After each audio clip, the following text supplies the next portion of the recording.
te agradezco mucho para invitarme. Verdaderamente es un honor de presentar durante el Congreso Nacional de Hepatología.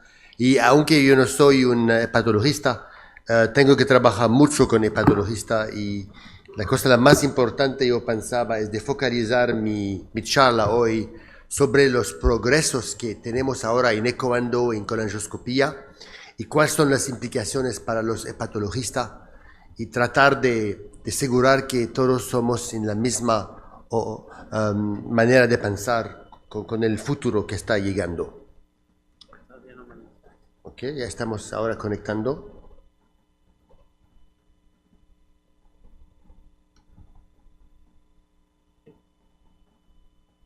¿Estamos bien? Ok, súper. Entonces vamos a hablar de las nuevas tecnologías que tenemos en los desorden hepatobiliar. Primero vamos a hablar un poquito, y hay un poquito de repetición con la charla de la mañana, pero son progreso, entonces como es una conferencia magistral, tenemos que hablar un poquito de estas cosas. ¿Cómo podemos mejorar nuestra técnica para tener diagnóstico en el conducto biliar con la estenosis indeterminada? La cepillación fina no es tan buena, solamente 36% de sensitividad. La biopsia intraductal es como 48%. Cuando uno está chequeando la tecnología de colangiopancreatoscopía, tenemos que recordar que antes, finalmente lo que solamente tenemos fue la CPE. Y CPE trabajar en un universo de blanco y negro, llegar adentro del conducto biliar con el Spyglass de primera generación, que fue fibras ópticas, fue algo bueno, fue mejor que utilizar un sistema con dos endoscopios, un baby scope que estaba adentro del otro endoscopio. Entonces, tener el sistema óptico, aunque la imagen no fue tan bueno, fue un desarrollo muy importante. Nos ha permitido de checar a la paciente que tenía colangitis esclerosantes, paciente que tiene cuerpos extranjeros, checar las piedras, tratarlas y también analizar la estenosis después de la transplantación del hígado. Y cuando uno está mirando los primeros resultados que tuvimos con el Spyglass óptico, tuvimos una sensibilidad de 78% con especificidad de 64%. Eso fue con expertos. Cuando uno trata de replicar los mismos datos con otros centros, podemos ver que ya no tenemos tantas sensibilidades, estamos hasta 30%. Entonces, claramente tuvimos que tratar de desarrollar nuestra visión, tener mejor vista para tener un diagnóstico. Entonces Boston Scientific llegaba con el sistema de Spyglass Digital y no ha permitido de hacer un estudio. Para resumir este estudio, tener como 15 expertos biliar en la misma sala nos ha permitido de extrapolar y de isolar caracterizaciones para describir las lesiones adentro del conducto biliar, la presencia o no de estenosis, de lesiones, de crecimiento, de cambio en la mucosa, de proyección papilar, ulceración, bandas, linear, vasos abnormales y el contenido luminal. Aquí tenemos un vaso abnormal, un crecimiento que está dando un estenosis. Podemos ver aquí un otro estenosis con vasos abnormal y proyección papilar del otro lado. Ulceración y hemorragia espontánea.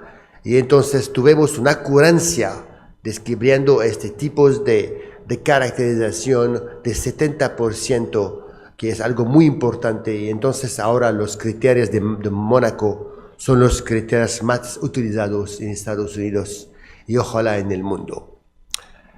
¿Qué podemos hacer para mejorar nuestra vista? Tenemos Spyglass, tenemos también confocal endomicroscopy. El principio de confocal es de inyectar fluorescina adentro del conducto biliar. Y entonces la célula normal va a cargarse de fluorescina y cuando uno hace el estudio confocal, la célula normal va a ser clara, la célula abnormal va a ser negra. Entonces, la incapacidad de la célula cancerosa de retener la fluoresceína va a dar esta apariencia negra. Y cuando uno compara, por ejemplo, la sensibilidad, la ocurrencia de la citología intraductal a el experto, la opinión de un experto, podemos ver que el experto está correcto en 88%. No necesita cepillización fina. Y la confocal endomicroscopy ayuda. Entonces, la confocal endomicroscopy es algo entre la opinión de un experto y la cepillización fina. Y cuando uno combina, podemos ver, la confocal endomicroscopy a spyglass tiene 10% más de mejoración de la ocurrencia. Entonces, confocal endomicroscopy y spyglass tal vez son complementos. Y tenemos mucho estudio para convencer de esto. Desafortunadamente, cuando hicimos el primer estudio de confocal endomicroscopy, no pudimos incluir todo lo que estaba inflamación. Y eso explica que cuando uno trata de tener una equivalencia entre una concordancia entre diferentes observadores, no tenía. Entonces regresamos a París, porque la compañía de servicio es localizada en París. Nos quedamos allá durante 3 días para reanalizar todos los casos de inflamación. Y tuvimos la oportunidad de crear criterios nuevos para las lesiones inflamatorias. Entonces tenemos ahora criterios para inflamación, tenemos criterios para cáncer, y eso nos permitía de tener un poquito mejor de ocurrencia. Por ejemplo, en este paciente que venía de Atlanta, tenemos muchas células negras conglomeradas en clúster. Eso es muy típico de cáncer. También podemos ver aquí la apariencia de un epitelio. Eso también son caracterización de un cáncer. Este paciente tenía una biopsia positiva para colangiocarcinoma. El problema de confocal endomicroscopy es la incapacidad de darnos la imagen de la pared total del conducto biliar. Se queda muy superficial. Eso es porque hasta ahora todavía tenemos una ocurrencia menos de 80%, que es un problema. Entonces, tal vez hay otra técnica que podemos utilizar. La técnica de optical coherence tomography es una técnica muy buena, muy fuerte en el esófago. Y la compañía acaba de llegar con una fibra fina que puede llegar adentro del conducto biliar. Aquí tenemos 3 imágenes. La parte derecha es una imagen normal, de un conducto biliar normal. Podemos ver toda la pared. En el segundo diapositiva, en la mitad, tenemos un conducto biliar donde hay proeminencia de las glándulas. Eso claramente no es normal. Cuando la glándula se puede ver de manera tan importante, puede ser un señal de cáncer.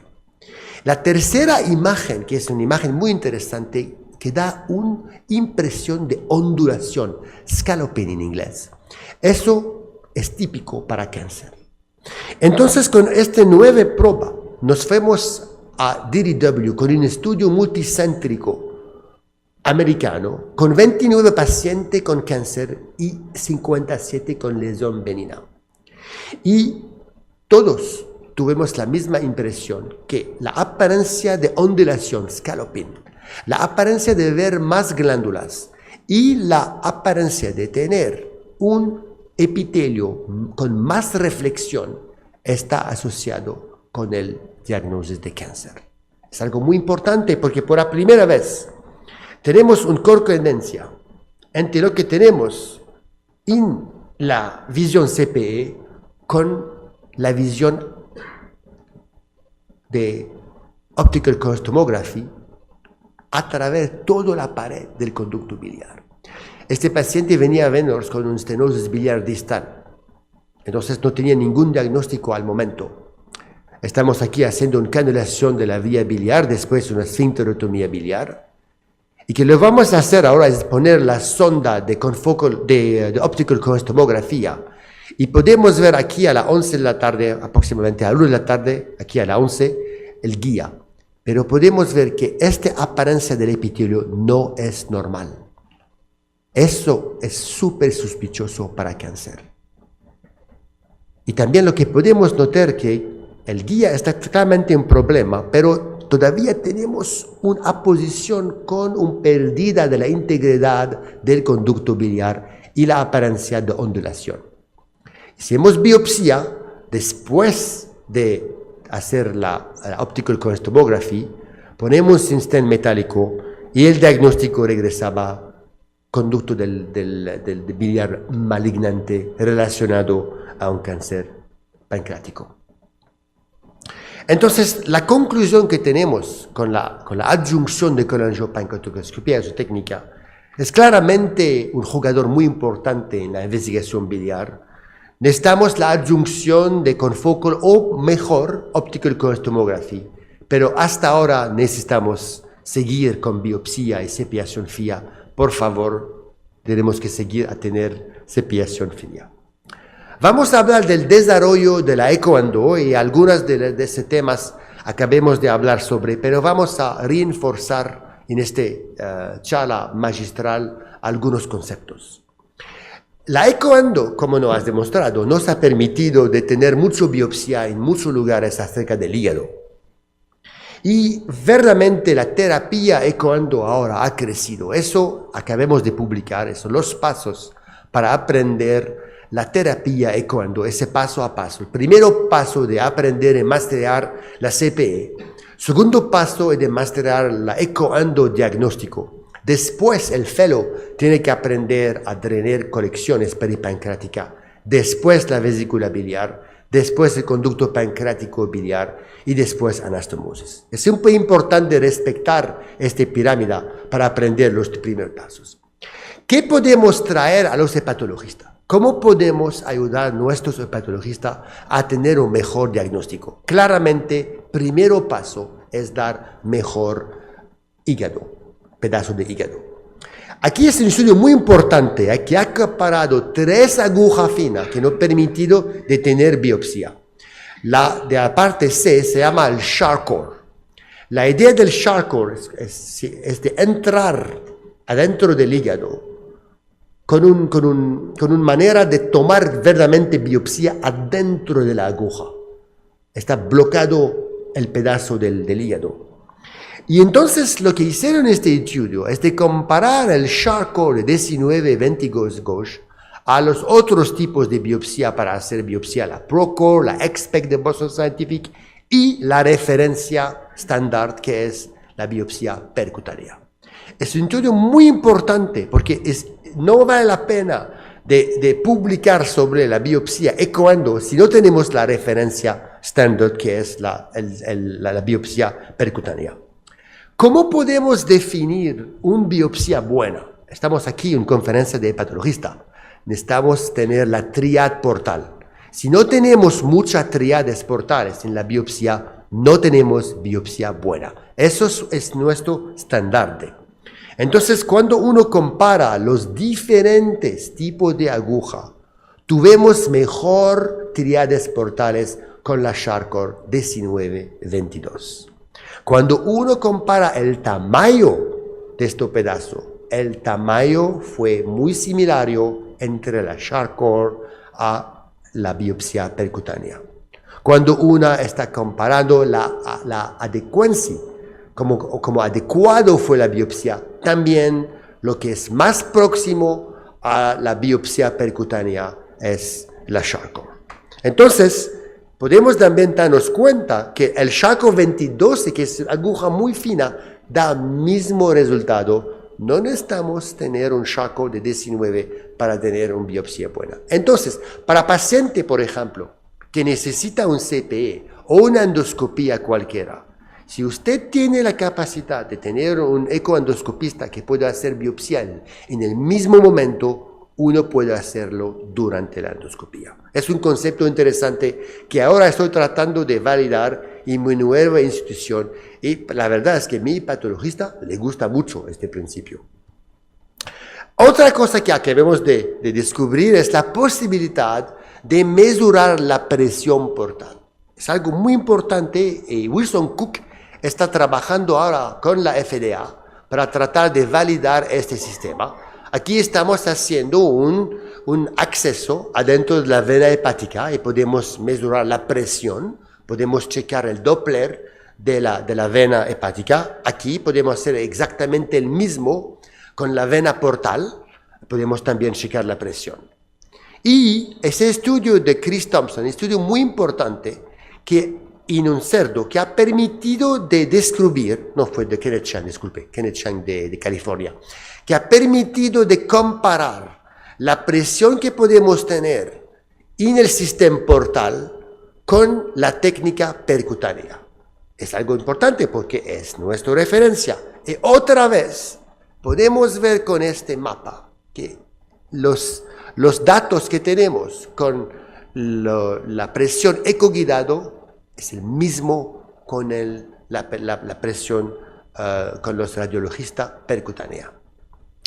Estuvimos hablando un poquito del stent yoyo, el stent Axios. ¿Y qué pasó con este stent? ¿Por qué hay tanta excitación sobre este stent? Lo que pasa es que el stent ha nacido de la FDA para drenar la conexión peripancreática. Y entonces uno lo puede también utilizar con la vesícula biliar. Y en este caso, tuvimos un paciente que tenía un drenaje percutáneo y quería convertir ese drenaje. Lo que vamos a hacer es de acceder la vesícula biliar, después de distensarla, dando mucho inyección, utilizando el drenaje percutáneo, haciendo entonces una conversión del drenaje percutáneo al drenaje endoluminal. Aquí, después de hacer una dilatación, vamos a poner el Axios adentro de la vesícula biliar. Es la primera oreja, está entrando en el Axios. Aquí, abrir la primera oreja. Y después de abrir la primera oreja, vamos a abrir la segunda oreja adentro del estómago. Y al momento que está abierto, tenemos acceso en la vesícula biliar. Aquí. Y uno puede ir adentro después, sacar las piedras, limpiar la vesícula biliar. Entonces, este concepto es importante no solamente para saber lo que tenemos ahora. Tenemos datos checando y verificando que hay menos sesiones con el drenaje ecoando comparado al drenaje percutáneo. Es importante para un hepatologista de conocer este concepto, que el drenaje endoluminal es superior al drenaje percutáneo. Y el mismo stent lo podemos también utilizar para crear una anastomosis entre la vena hepática y la vena portal. Acabamos de ver estas fotos en la charla antes de mía, pero verdaderamente la foto la más interesante no tanto es el flow entre la vena porta y la vena hepática, pero la anastomosis en el post-mortem de los cerdos. Podemos ver que el stent Axios verdaderamente ha realizado una anastomosis muy eficiente y saludable entre la vena portal y la vena hepática. En conclusión, la ecoendoterapéutico es saludable y eficiente en manos expertos. Utilizar la biopsia ecoendo está dando ahora un pedazo competitivo al pedazo que podemos obtener percutánea. El drenaje ecoendo tenemos que pensarlo y ofrecerle al paciente que tiene conexión peripancreática y una infección de la vesícula biliar y no puede tener cirugía. Necesitamos más desarrollo para ofrecer el tips con la técnica ecoendo. Claramente, ahora los estudios preliminarios son muy al principio. No tenemos mucho dato en el humano, pero parece funcionando en el cerdo. Y claramente necesitamos muchos estudios multicéntricos para estandarizar estas técnicas. Entonces, claramente hay un shift en la terapia ecoendo. Las nuevas ideas pasan sobre 3 épocas. La primera época, eso no se puede hacer. La segunda época va a venir a ustedes y va a decir, eso podemos hacerlo, pero no vale la pena. Y después regresa a ti y le dice, yo sabía que eso fue bueno desde el principio.